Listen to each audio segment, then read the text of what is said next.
Hello. Well, the time has finally come. After 9 years of development, and it's time came for the first movie based on the Hobbit by JRR Tolkien, Unexpected Journey.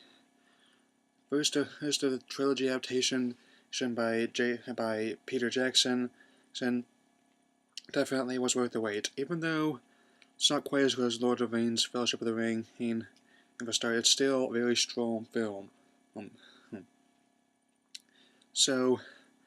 Apart from Ian McKellen and the Price as well as Gandalf, of Andy Serkis coming back as Gollum, um, and Kate Blanchett coming back as Galadriel, and Hugo Weaving coming back as Elrond.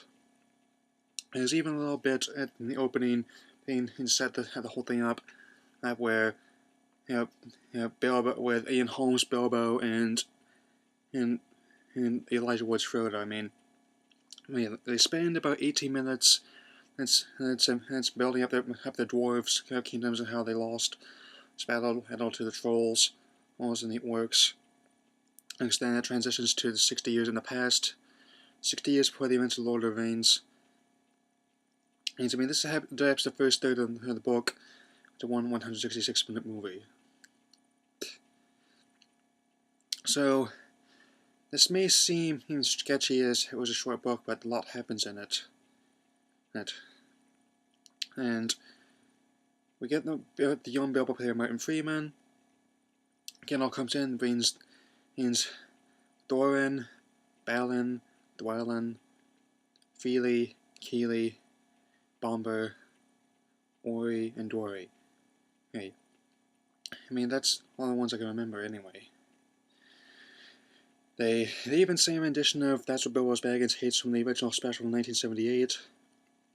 And I was really pleased at how the journey went in this movie. I mean, the digital effects were really good. And I was really pleased with how the film turned out. That I don't know about this 48 frames per second thing. That could be off-putting to some, but I didn't have a problem with it. Not sure if I did or even did it. Sorry about that. Bit of indigestion from the popcorn butter, but anyway, where was I? Oh yes. And so,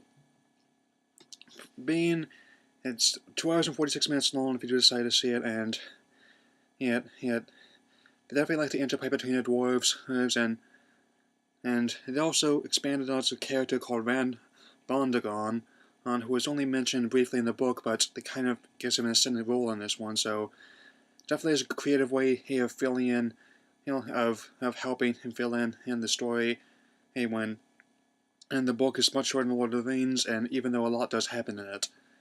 And so, and definitely a lot fearful, definitely the white orc is definitely a frightening creature in this one. They also got a good the scene where in the book where they had to steal something from the trolls, and when they had to stall for them to come for a light sunrise rise over the trees and turn them to stone. Yeah. And aside from that, it definitely like the design and Jackson making use of the New Zealand location, and the digital effects in this are very good. I mean, did effects for the first Lord of the Rings trilogy. They did effects of the King Kong remake, back in 2005, District 9, Tintin, and Attack the Block, Avatar. What else? Okay, just get onward. And anyway, I think the Goblin town is really a lot more fearful than it was in the book. I mean, the Goblin King is really figure. I mean, he's got a wall. I mean, kind of like a turkey does, or how I scrunch my neck like this, and I kind of got the wall. Yeah. And even though about how it covers this, I mean, Gollum doesn't really show up until about the final, hour to 45 minutes of the film. That pretty much ends on out of the frying pan into the fire, and I'm not gonna give away how they adapt that, but definitely is a big part of it. And I'm thinking that this movie is definitely going to break the December record. Heard something about expecting a special to make around $90 million this weekend, breaking the record set by I Am Legend of $72 million. Closing north of $300 million is feasible, and I think it's not as good as Fellowship of the Ring, or the Lord of the Rings trilogy for that matter, but still a good film. Should definitely still see it. And with that, I'm going to do my verdict. Give this movie 3.5 stars out of 4. So, and after this is probably going to be the last normal theatrical movie review of 2012. No, I mean, I'm gonna have something about the movies I'm excited for in 2013, and that I'm gonna talk more about it later. So, anyway, that's all I'd say. There in the comments box below, and see you, Space Cowboy.